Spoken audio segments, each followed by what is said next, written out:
kan si lai hallelujah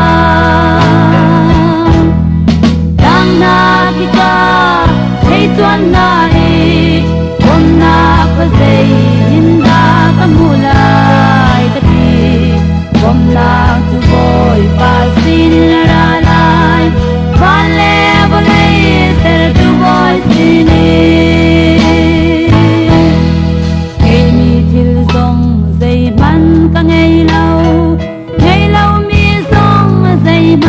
ka ngei lau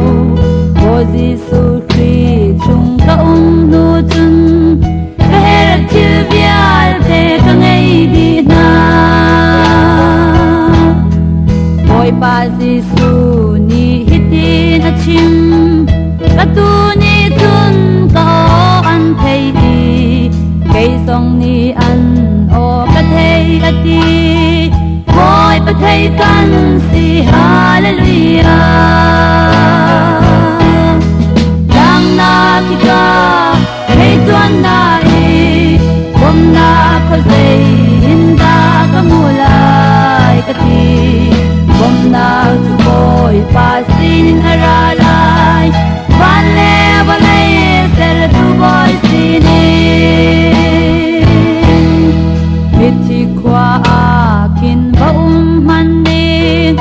atang aboy pa arak kau asan lang van akai maning lo atung sunga boy pa tu